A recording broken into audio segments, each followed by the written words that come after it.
Welcome to the BioCurious podcast with your host, Kayla Osterhoff.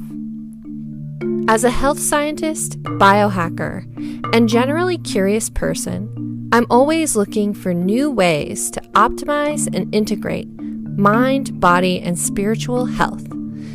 I created this podcast to explore the magic and science of human biology and expand your consciousness through learning. If you enjoy the episode that you're about to hear, please leave a review and share it with someone who can benefit from the information. Now let's get curious. Hello, my BioCurious friends. I hope this episode finds you happy and healthy in yet another week of quarantine. It's actually Saturday as I'm recording this intro, and I was actually prepping for a little 2-day backpacking trip, which I leave for tomorrow, heading up to the North Georgia mountains to just get off the grid and reset my circadian rhythm. And as I was prepping and packing, I thought it would be cool to share what I'm packing for my little mini camping getaway in the intro of this episode. So here's a little rundown of my essential supplies that I'll be bringing with me. For dinner, I'm prepping my famous stuffed bell peppers that are really good because I can just wrap them up in tinfoil and toss them right into the campfire when I'm ready to eat, and they're super delicious that way. Besides that, I usually pack some nuts and some fruit and call it good food-wise. I also bring my little camping coffee pot that I can put right on the fire, and it just makes the best fresh coffee. It's kind of like my little morning routine. Besides the tent and the sleeping bag and those types of materials, my other backpacking camping trip essentials include a good book, a portable speaker, a hammock, a ball cap, a journal, and that's pretty much it. Nature really just provides everything else that I need. I cannot wait to get out into the fresh mountain air for a couple days because it has been way too long, almost a year since I've been camping. So I'm really looking forward to it. I'll also be providing a camping guide to reset your circadian rhythm in the upcoming BioCurious newsletter, so be sure to keep your eye out for that. It should be coming at you this week into your inbox, and if you have not signed up for my free monthly newsletter yet, you can do that at biocuriouskayla.com. This week's episode features best-selling author and functional medicine doctor, Dr. Jason Saunders, who shares his insights on why oxygen is the key to peak performance, longevity, and total health. You might want to grab a pen and notebook for this one because it is jam-packed with actionable information and tips that will help you to live a long and healthy life. So let's dive into it. Thank you so much, Dr. Saunders, for joining us on the BioCurious podcast today. Of course, Kayla. I'm really excited to be here. I love it. I love the work you guys are doing. So if I can contribute in any way, happy to do so. Thank you. And likewise, so before we dive into all of the juicy topics around hyperbaric oxygen therapy, which is what you specialize in, can you tell us a little bit about your background and how you got into this field of work? Sure. So I guess it all starts back, I was doing exercise physiology originally. Wasn't sure where that was going to take me, but I was just interested in like human performance and optimizing our ability to, perform and develop sort of the healthiest version of a human that we can. So I started there. That brought me into chiropractic, which I also had some personal experience with because I had some injuries early on growing up from some sports injuries that occurred. So it was familiar to me, and so that brought me in that direction. And one of my chiropractors throughout that series of treatment also specialized in a specific type of functional medicine. And she sort of started to show me how broad chiropractic actually was and the role that nutrition played in, all of our healing, recovery, and performance. And so I was pretty certain going into it all that I would do some sort of, chiropractic therapy mixed with exercise and rehab mixed with, nutritional therapies to figure out, how do we blend all of these pieces together to really optimize healing, for people who are injured, but also optimize performance or just overall, how healthy can we be as humans? So that sort of created the foundation for a lot of my learning. But about 2 or 3 years into practice, I herniated a disc and I had a pretty bad neuropathy with drop foot in my right leg. And so doing all the things I knew how to do, so I was, rehabbing it properly, I was exercising, I was eating properly, I was taking, supplements to control inflammation and to improve nerve healing. I was getting adjusted, I was doing all the things I knew to do. And yet about 1.5 years later, I still had a pretty terrible drop foot in my right side. And so it actually came to be that I was at a conference in Las Vegas, and there happened to be a booth there with hyperbaric chambers. I had no idea what they were at the time. They just kind of looked interesting to me. So I asked the guy, they were doing demos. I said, hey, can I try this? So I did like a 30-minute demo at this show, thought it was interesting, didn't think much about it, got out, started walking around. And in about 20 or 30 minutes, I started getting like a tingling sensation in my foot that I hadn't had for, well over that 1.5 years. So all of a sudden I said, I wonder if that tingling had something to do with, that hyperbaric chamber. So, sure enough, it did. And, I started doing a lot of research. They ended up treating me a few more times while I was there. And I left that conference with a definite improvement in my drop foot just within a few days. And so that kind of like drove me, headfirst into research, find out how did this thing work? Why does it work? How did I not know about it? And sure enough, it took about 4 months. I bought one for myself and started treating myself in my home. And in about 4 months, I had full recovery of that neuropathy. So, and then from there, we just started growing it and seeing what other patients might benefit from it and, started implementing it in our practice, et cetera. Yeah, that's amazing. And I've heard similar stories, especially when it comes to like injury, brain injury and athletic injury, with hyperbaric oxygen therapy. But I have one question. So out of everything that you could specialize in the field of chiropractic and functional medicine, there are so many different therapies out there. Why hyperbaric oxygen out of everything that there is? So, that's a great question. In our clinic itself, we have 8 different chiropractors that all work with us, massage, acupuncture, and then we do all kinds of modalities like red light therapy and sauna and hyperbaric. So, we're combining lots of different things all the time. And then just depending on what patients need, obviously. But for me, oxygen it's something we all already need. We all already use it. Our cells know exactly what they need to do when they have access to it. It's very safe. And there's this huge misunderstanding, and there's a lot of myths and misconceptions around hyperbaric oxygen specifically that has prevented something so safe and so simple from becoming a very standard frontline therapy for so many conditions. To me, oxygen it's a nutrient. So once I started looking at, why did the oxygen help me? And then my second patient was actually my stepdad. He has MS. And he also had an amazing response to the therapy. And so I'm like, well, I had a neuropathy from an injury. He has neuropathy from an autoimmune disease. And somehow this same thing, this oxygen, somehow helped both. How is that possible? And so, but once you understand the real mechanisms behind how this therapy actually works, all it's really doing is it's delivering a higher level of oxygen than what you and I can get without that.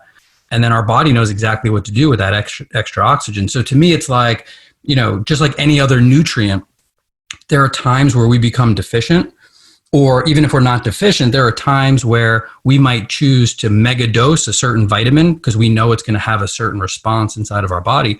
And oxygen is exactly that to me. And so, I really chose to focus on that because I wanted to shed light on how powerful yet simple and safe this therapy is for so many different conditions. Yeah, that makes sense. So for the for the listener who has not heard of hyperbaric oxygen therapy, what exactly is it and how does it work? So it's really very simple. Basically, the way, even right now, I mean, I'm at sea level right now. So our atmosphere has a pressure. We don't feel it, but at sea level, that pressure is about 14.7 psi, or pounds per square inch. So there's a pressure of the air that we breathe. And as I breathe that air in, the amount of oxygen in my lungs, or the pressure of the oxygen in my lungs, is higher than the pressure of the oxygen in my circulatory system. And so as I breathe in, we get diffusion of oxygen from the air into my lungs, and then from my lungs into the circulation. And then normally red blood cells would bind to that oxygen and carry it wherever we need it to go. If we go to altitude, let's say 7,000 or 8,000 feet on top of a mountain, people know that we struggle to breathe. And the reason we struggle to breathe isn't because there's less percentage of oxygen. In other words, the air we all breathe is roughly 21% oxygen, no matter where we are. So whether we're at sea level or on top of Mount Everest, it's still 21% oxygen. But the pressure of the air is different. And so as we climb altitude, there's less pressure. And because there's less pressure, the molecules of oxygen are more separate. So when we breathe in, you're breathing in maybe the same volume of air, but less molecules of oxygen. So the same is true if we went below sea level and under a higher amount of pressure. And that's really what hyperbaric is. And so hyperbaric is simulating a lower than sea level amount of pressure. And because the pressure is higher, the deeper we go, we're creating a higher pressure gradient, which means as we breathe in, there's more molecules of oxygen, which means each breath we can diffuse a higher percentage of oxygen into circulation than we can under normal atmospheric pressure. Right. And so it helps a lot, even with chronic disorders, because it improves basically full system circulation. For instance, for me, I have Raynaud's, and so I have really poor circulation, especially in my fingers and toes. And sometimes they'll like turn blue and get tingly just in like a cold room. And so something that has helped in the past is hyperbaric oxygen, as well as doing like cold immersion therapy. Right.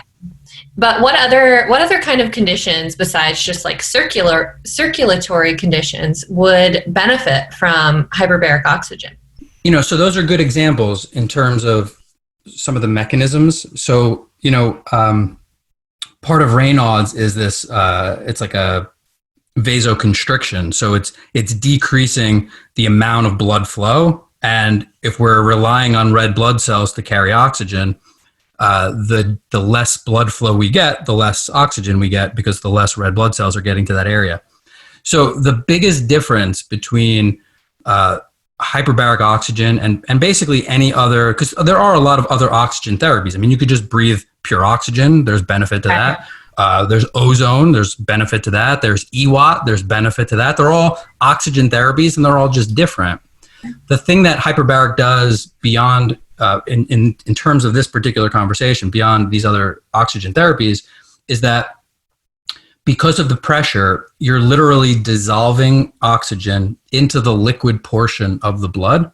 So you're really actually bypassing the red blood cell carrying capacity. So normally you have liquid in your blood, that's the plasma, and then you have cells or red blood cells that are in the blood. And so the plasma does not usually carry much oxygen, but because of the pressure, you can dissolve oxygen into the plasma of the blood. And now the plasma becomes almost like an unlimited reservoir of excess oxygen that normally we can't access. Kind of like a bottle of seltzer. If you looked at the seltzer and it was under pressure, you might not be able to tell the difference that if it's a bottle of water or a bottle of seltzer until you crack it and all of a sudden these bubbles start coming out. So in seltzer, it's carbon dioxide, not oxygen, and it's water. But what that's showing you is with pressure, you can dissolve a gas into a liquid and make it virtually disappear until you depressurize it, and then you could all of a sudden see those bubbles. So with hyperbaric, we're using oxygen, and the liquid instead of water is plasma, but that's how you can get so much extra oxygen into the system. Now, to answer your question about what conditions, what I don't like is in some cases when people are talking about hyperbaric, you'd almost come away from that conversation thinking, wow, hyperbaric oxygen is like this magic bullet, that just cures everything. And that's not really the case. What it is doing is it's just saying, listen, every single cell in your body requires oxygen. And your mitochondria, which is a part of our cells that processes the oxygen, it uses that oxygen to burn fuel. And so any cell that's not getting enough oxygen that gets more does better, period. And so there's such a long range. So you were saying earlier, like, concussion or like brain injury and things like that. Strokes, my injury, like a disc herniation. Most autoimmune diseases are basically chronic inflammation. So the majority of those conditions respond favorably. Immune system imbalances to help fight infection, stem cell release. So the thing is that there's a handful of mechanisms that happen when our body is exposed to pressure and to extra oxygen. And if it's, let's say it's a toxicity issue or an inflammation issue, inflammation blocks oxygen from getting into the cell. So with, let's say, most chronic illnesses, there's chronic inflammation, there's something getting in the way of oxygen's ability to get into that cell so that cell can make energy. So when we dissolve oxygen directly into the system and that oxygen can get into the cell now, all of a sudden, whatever cell that happened to be, if it was a liver cell, it's going to, detoxify more efficiently. If it's a brain cell, it helps lift the brain fog or the, even some of the ADD issues that people may have. If it's in an area of injured tissue, it's going to help revitalize and wake that tissue up to heal, whether that's brain tissue or, musculoskeletal, like it was in my case. So really, the list of how many different types of conditions is really long.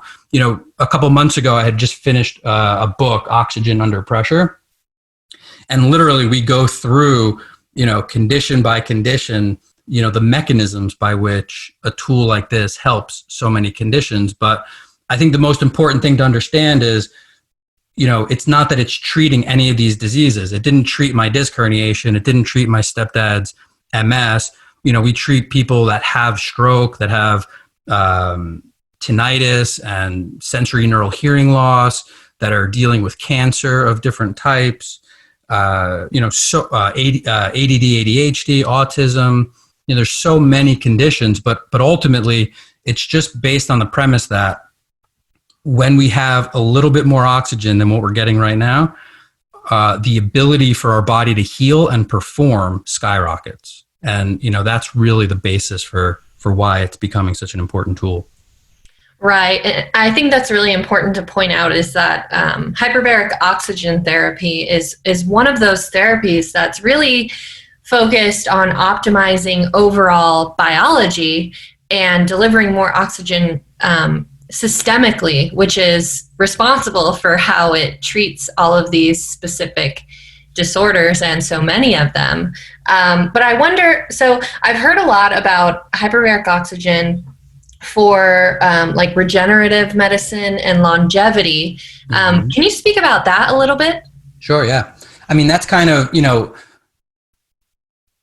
to some degree, a lot of times in a clinical setting, like in our office, people are coming in because they have some type of issue. So a lot of these conversations become, based in, how does this thing work for this condition or that condition? But ultimately, I got into this from, like I said earlier, really like the performance and optimizing standpoint. And so, it's interesting. It's very much the same mechanisms that hyperbaric oxygen works for so many of these conditions is really very similar to how it works for optimization and performance.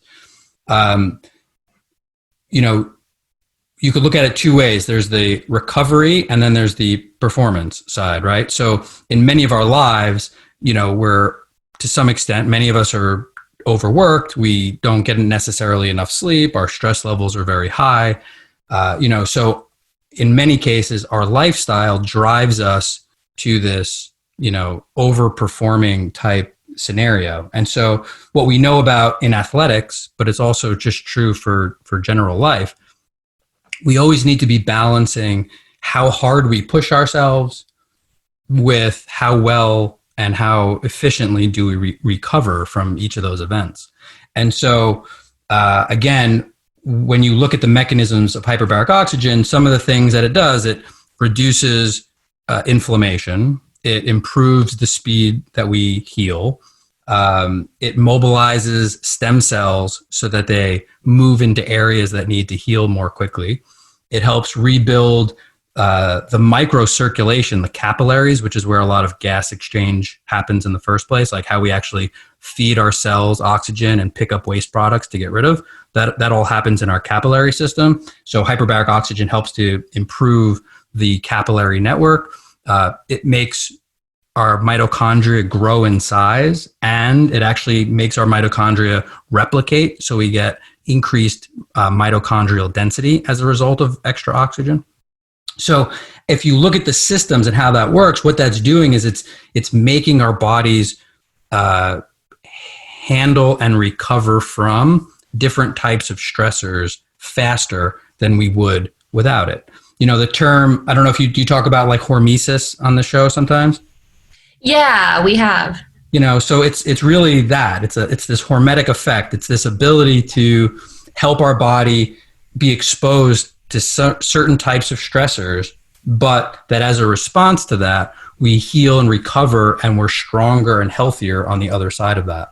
So in one aspect, hyperbaric plays a role in this recovery component, but then it also plays a role with just performance. So we all know in certain scenarios, especially let's say at the high level of athletics, you know, athletes might do things to try to, you know, get an edge in their sport. And so there are certain things that one can do that are considered illegal. And then there are certain things that people could do that might be considered legal.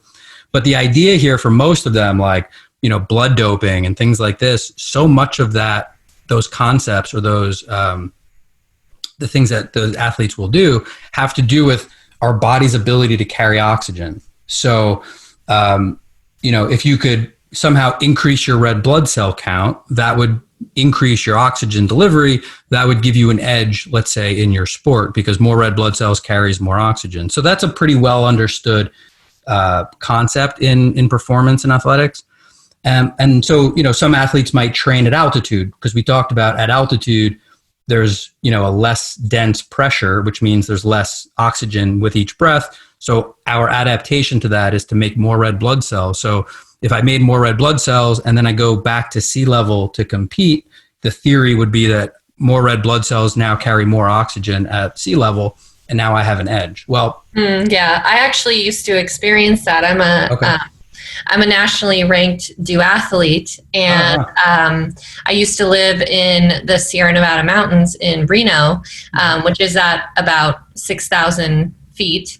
And when I used to compete at sea level, I would do even better than my normal time up in the mountains. So right. So that's totally. That's exactly what. So, you know, that's the mechanism that shows how important oxygen delivery is in any competition, even just in life, you know, at whatever jobs we all might have too. But so the difference here would be that those are adaptations that occur to red blood cells.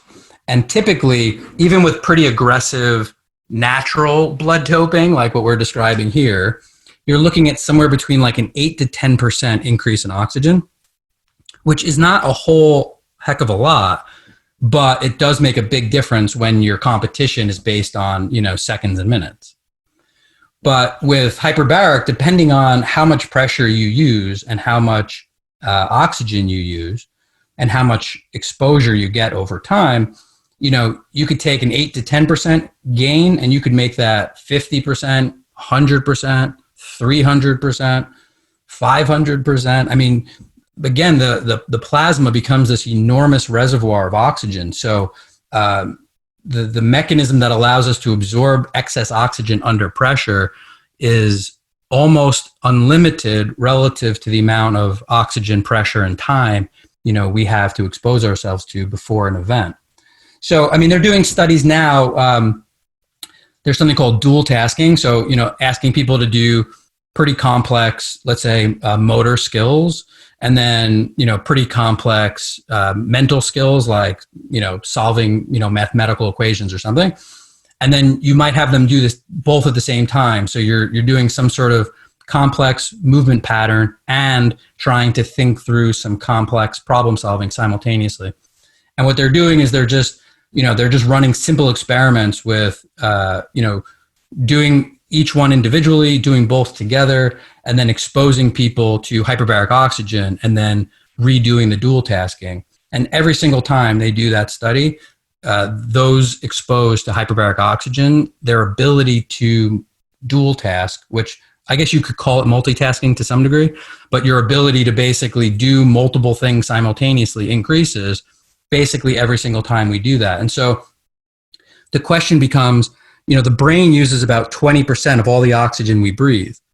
So, is the 20% that your brain is getting, is that all that it really needs to perform well? Or is that all the body is willing to give it, because the body needs a lot of oxygen to do things also?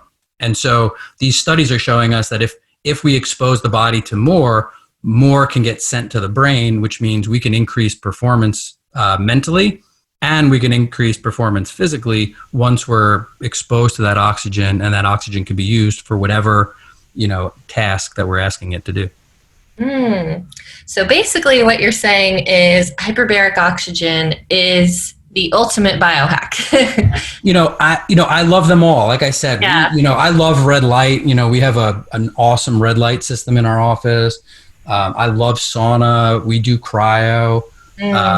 But if I could, I get this question a lot. If I could only pick one, I think it would be oxygen. If I could pick two, it would probably be red light and oxygen. But to me, some of these other things, like, there are other mechanisms to sweat it out, and there are other mechanisms to get exposure to light, even just sunlight. Right. In so many ways, a lot of these plays, even in our office where we're setting up these optimization type clinics, in so many ways, we're basically recreating what we were supposed to get access to naturally inside. Exactly. We're grounding ourselves, we're sweating, we're getting some light, we're getting rid of the blue light, we're getting more red light. But this level of extra oxygen that comes with the pressurized hyperbaric environment, to me, there's just no other way yet that we know of to get that same type of response. Right. And that doesn't really happen anytime in nature, besides changing, of course, your elevation. But even then, it's not as significant as it would be. Yeah. So for folks who want to pick up this biohack, and I'm talking specifically not so much for a specific injury or condition, but just for overall performance, how many or how often should they be getting hyperbaric oxygen therapy? It's a good question. So, there are different tools that deliver it. And so it kind of depends on that. There's, in a clinic, we have the ability to do low pressure or really high pressure.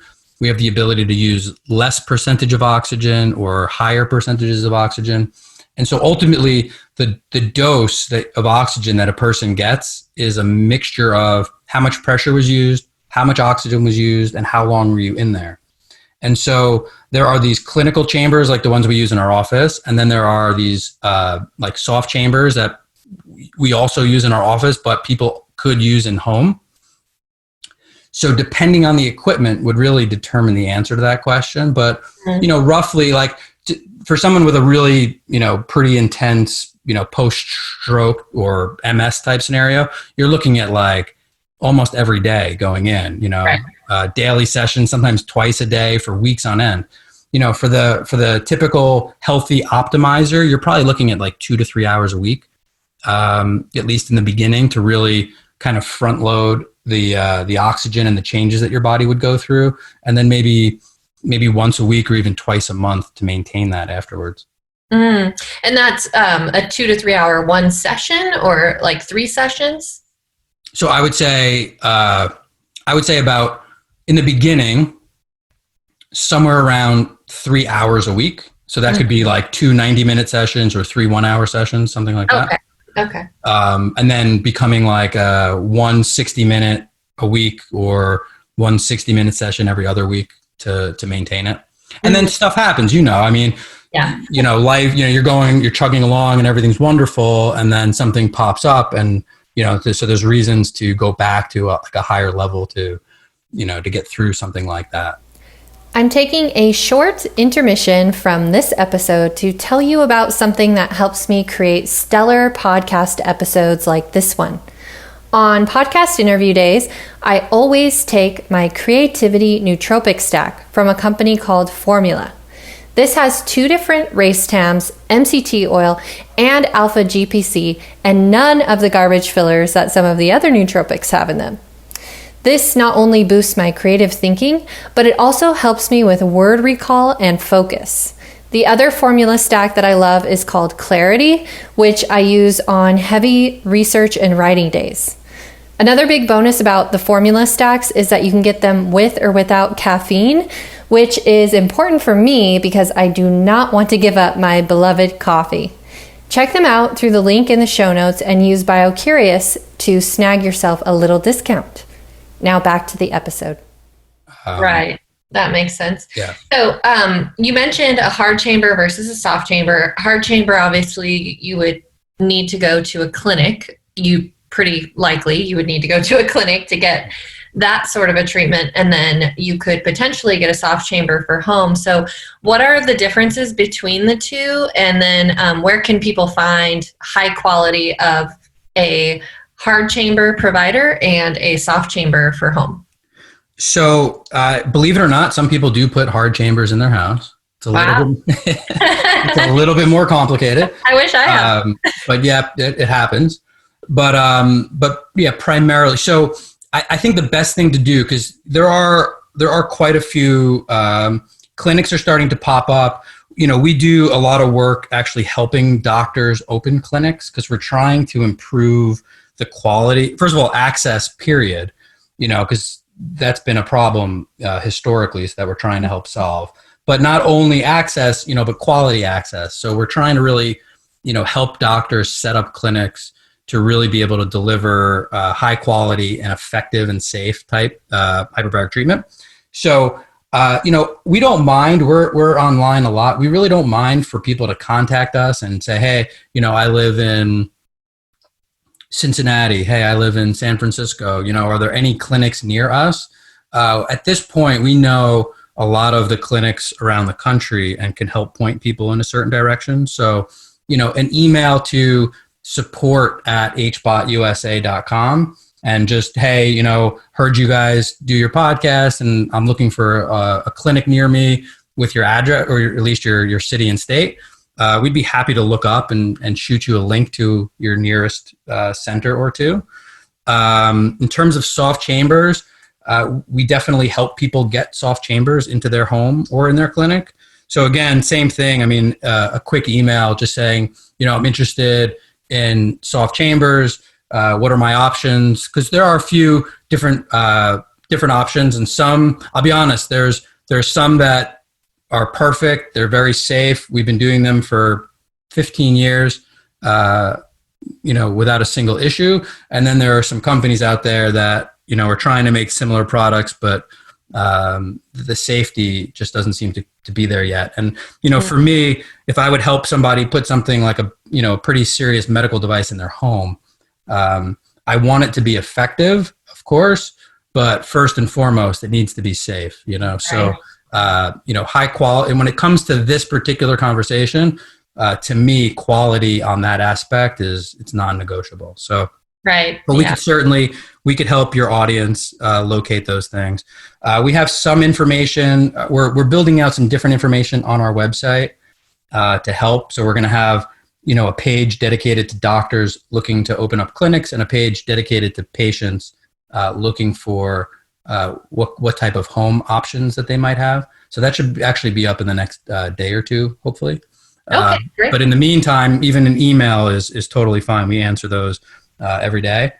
And, for people who are out there that this sounds interesting, but, they're miles away from making that type of decision, but would want to learn more.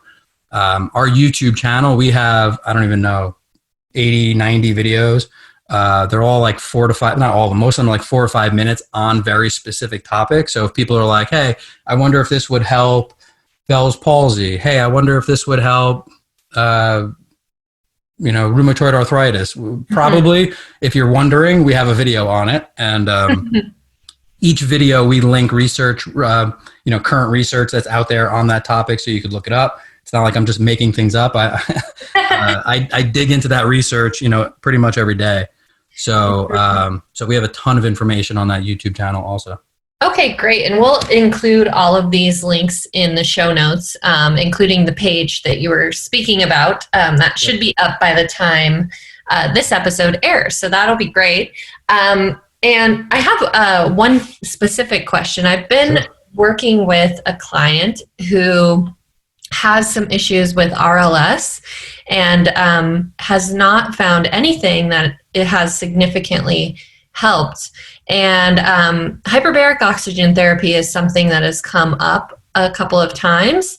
And I was wondering if you have YouTube videos on this, and or have you had personal practice with anyone who suffers from this?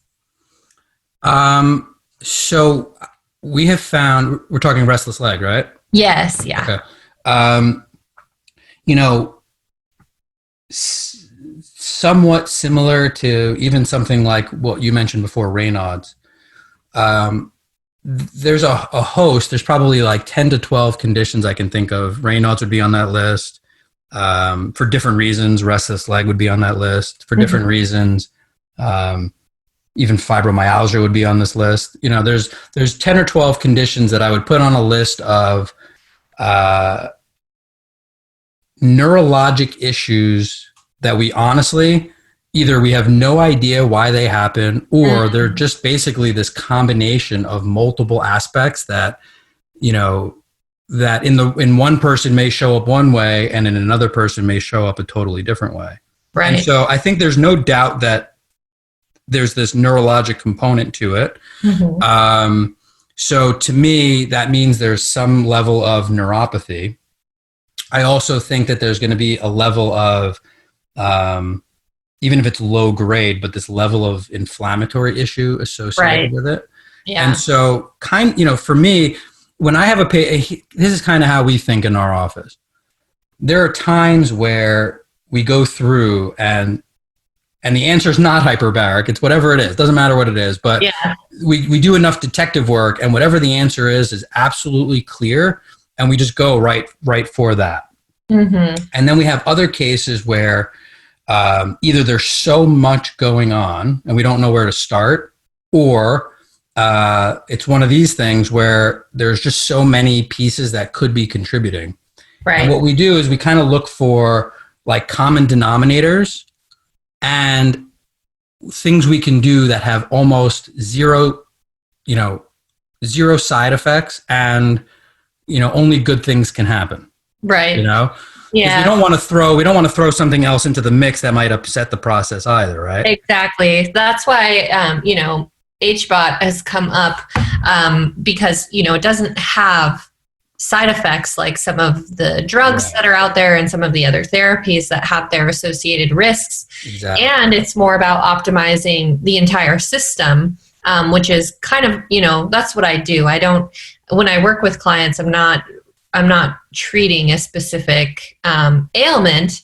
I'm more working with them to help them really optimize everything. Exactly. And that will only help everything, or at least you hope so. And so RLS and the folks that I've worked with who have this issue, it seems to be the same thing.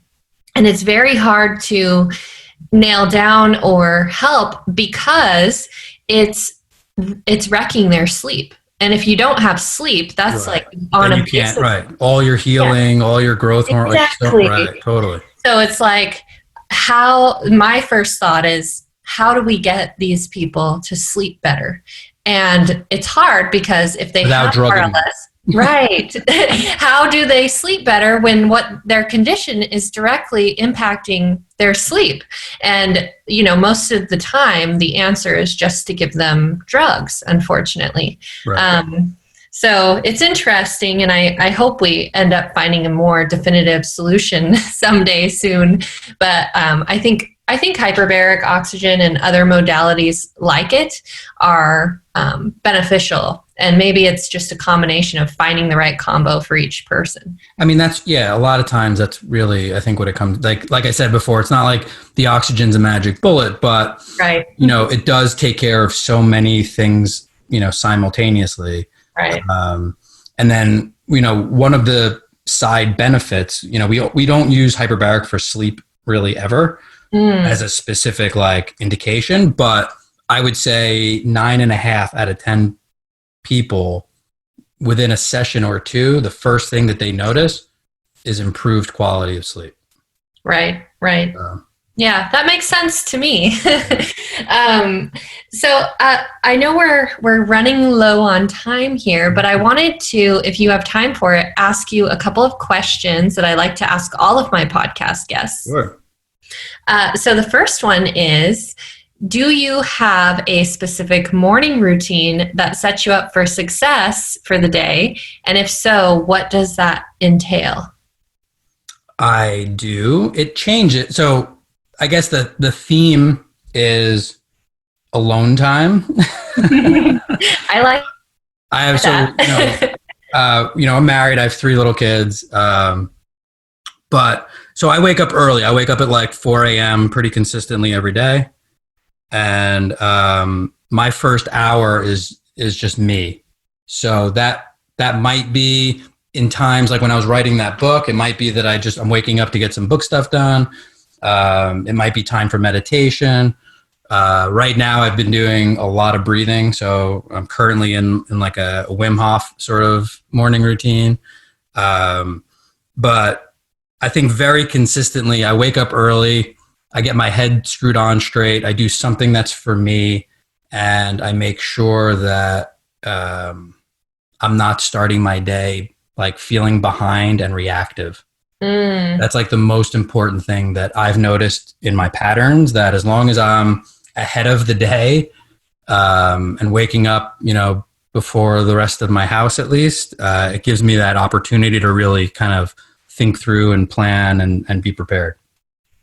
Yeah, I have the same exact experience on days where, you get woken up by a phone call or some issue or all these notifications on your phone. Exactly. And you start the day off with just a spike in cortisol. Yes. It really does not make for a great day. Yes. Yeah. Okay. So the other question is, and this one can sometimes be a hard one, and maybe it's something we talked about today, or maybe it's something else.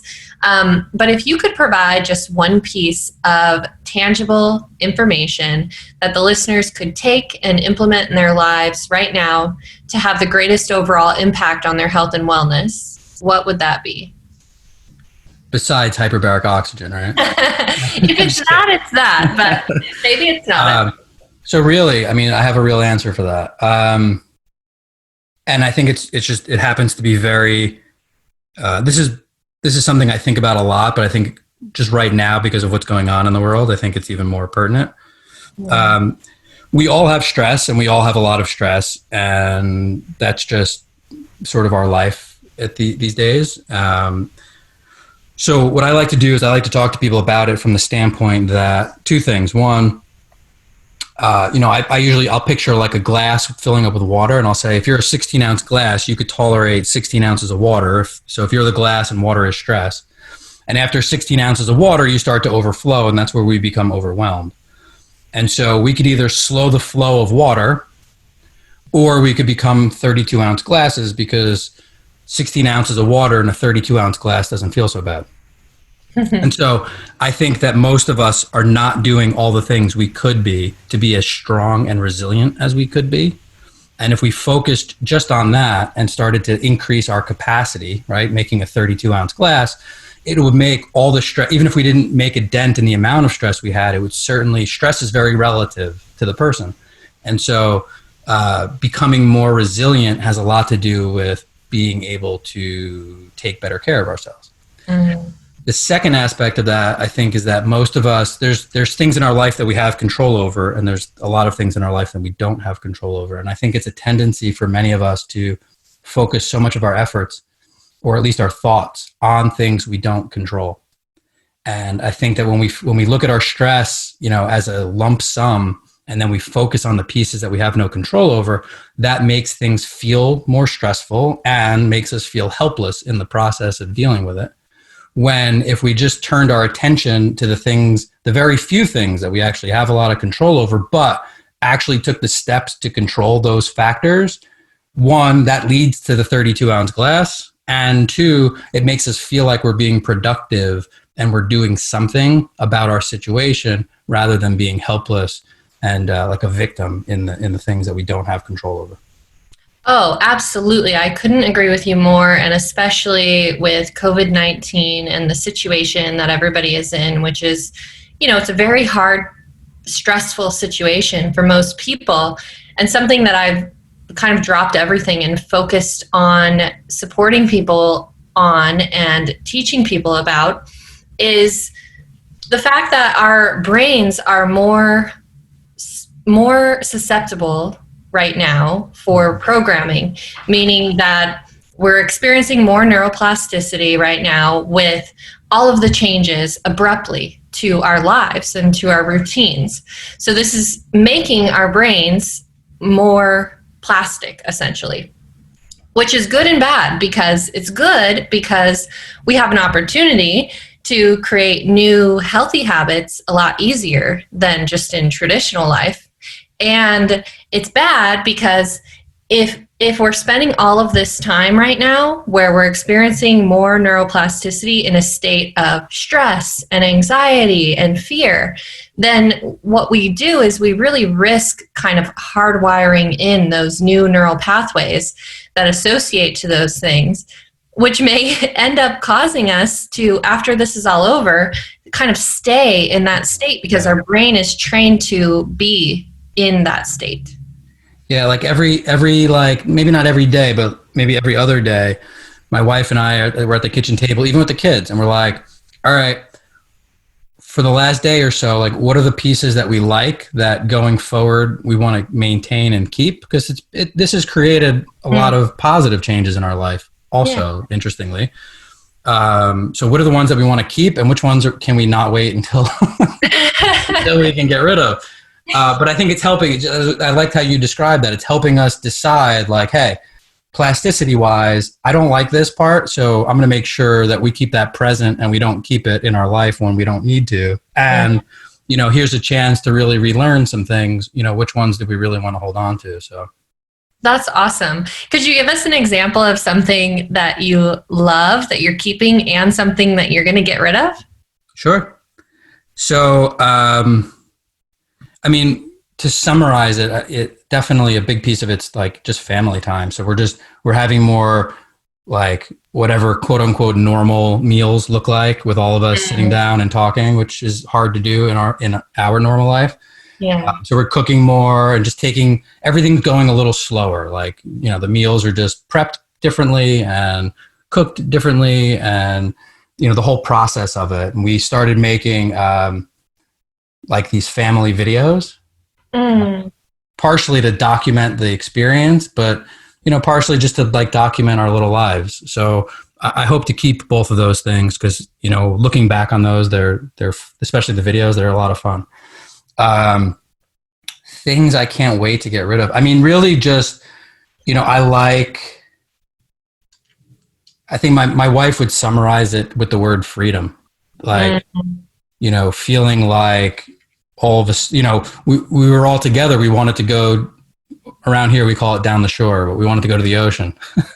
It's like the ocean is closed. Like everything's closed, like how do you close the ocean? But like all the parking lots are closed and the boardwalks are roped off. It's, this loss of freedom feels that to me, that's like the piece that I don't ignore it, but I don't focus on it because that's one of the things that I don't want to, that's one of those things I have no control over. And I don't want to be, putting a lot of attention on it. At the same time, it's something I'm very aware of could be one of those things having a huge impact on my, on the negative part. So I look forward to getting our world back. That's for sure. Yeah. I think I miss concerts the most. It's funny. I'm not even like a super social person, honestly. Yeah, me either, really. But this is taking it to a whole new level. So somewhere in between would be nice. Yeah. Even us introverted folks are missing interaction with the outside world. Exactly. That's how you know how bad it is, right? Yeah, right. Well, thank you again so much for sharing your knowledge today and taking the time to speak with us. If the listeners are interested in reaching out to you and connecting with you specifically, or if they want to learn more about hyperbaric oxygen, where is the best place for them to go? So I think if you're just looking to learn more, our YouTube channel, like I said, has tons and tons of content, and it's all very easily consumable in short snips. So that's HBOT USA on YouTube.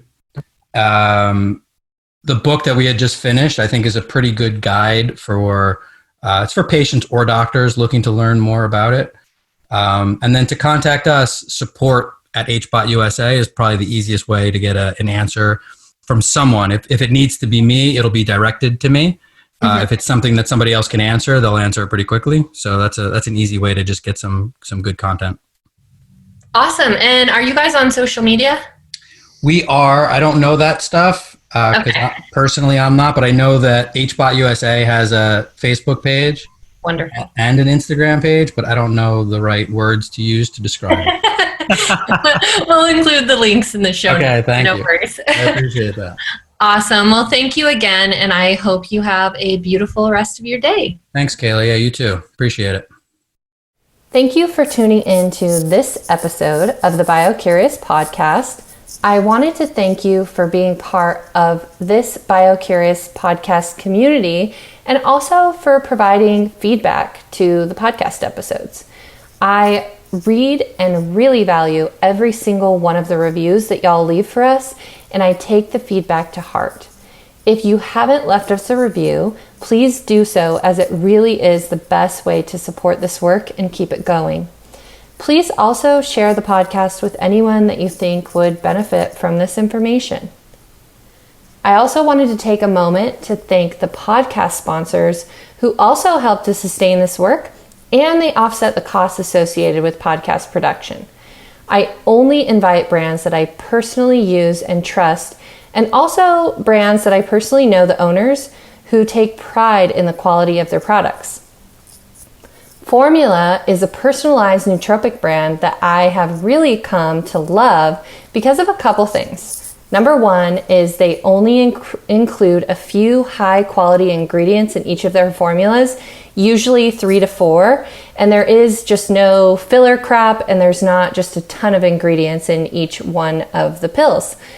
And number two is they offer 4 different nootropic stacks, each with a specific purpose that really does work amazingly well. My all-time faves, which you may have heard me talk about previously, are the Clarity and Creativity stacks, which are just awesome. Another big bonus for me is that they offer their nootropics without any caffeine, or you can get it with caffeine. And that's really important for me because I love to have my coffee in the morning and also take my nootropic, and I just don't need the extra caffeine in my nootropic. The other one is BioStrap, which, as y'all know, is my all-time favorite wearable. I talk about them all the time because they're amazing. This device is my ride or die in terms of personal data collection. As a health scientist, I don't like to make any health decisions without data. So my BioStrap has really just been a godsend to help me make informed decisions about my sleep and recovery interventions. You can find the links to both of these amazing companies and their products in the show notes below, and you can also find a special discount code just for the BioCurious listeners. So until next time, be well, my friends.